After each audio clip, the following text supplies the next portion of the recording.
So That's what I just was wanted gonna to bring up. that up. Yeah, let me touch on that real quick, right? Because I'm a former agent, and I see this on a day-to-day basis, and I'm privy to the conversations that are happening behind the scenes a lot of times because I get to hear, hey, we have 3 offers, 2 of them are similar, but we really don't like working with that agent, so I'm going to advise my seller to take a look at this one. What do you think of the borrower?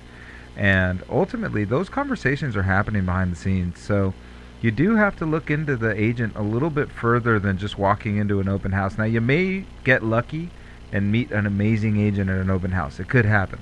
Good agents do open houses as well.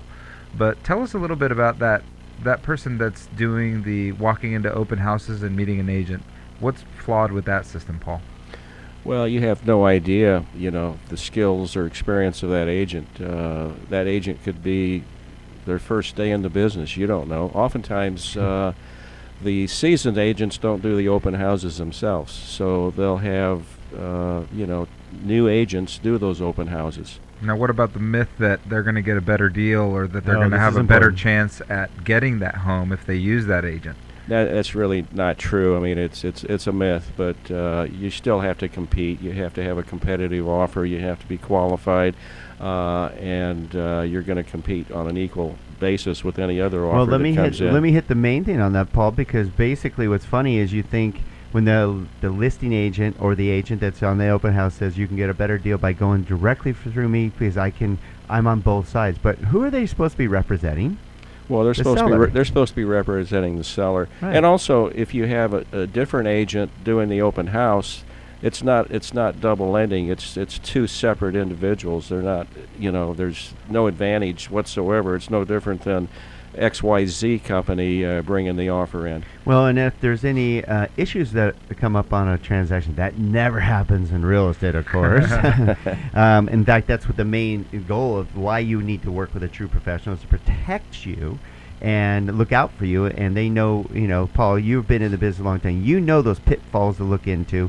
You know what to watch out for because you're very experienced. You've gone through a lot of transactions. You look out for your clients, and that's why they come back.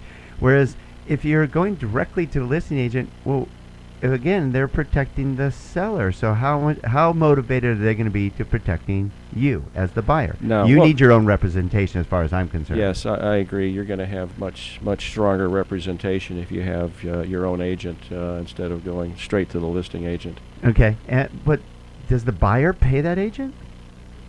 The buyer's agent? No, it's all paid by the listing side, the seller. So you might as well get protection, since it's already paid for. Choose your own agent, right? Yeah. Your agent doesn't cost you anything, but if you don't have a good agent, it could cost you dearly. There you go. That was it.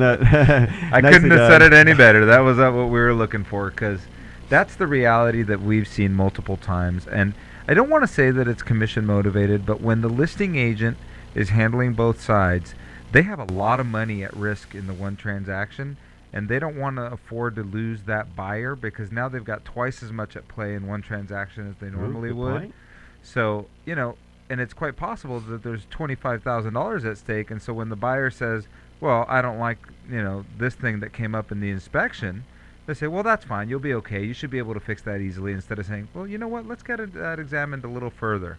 And I think that's what you need. If you can get the best representation in the market for free, essentially as a buyer, why wouldn't you choose the best professional? You'd be crazy not to. There you go. Okay, good topic. Very good information about what you need to look for. Okay, we've talked a little bit about the buyer side a little bit, but there's a lot of other sides because you sell a lot of houses, Paul. There's a lot of steps that are someone should look into when choosing somebody to also sell their home. I know you have a list here, and we can only touch on a little bit, but you were talking about how are they going to market your home? Well, the 2 key ways to give your home maximum marketing exposure is going to be you want to have professional photos, and you want to have the maximum amount that you can put into the MLS. You also want to have a virtual tour because people really like video. There's a lot of people that won't even look at a listing if it doesn't have a virtual tour. I mean, that's just kind of the fact, or at least professional photography. The MLS allows you to put 35 photos in. You'd be amazed that only 30% put more than 10 photos in. So it's very, very low effort. All right, so we're going to talk about the importance of having the right agent that is prepared to help you sell your home for top dollar when we come back with Paul Dinkel and the Don and Gino Show in just a few minutes.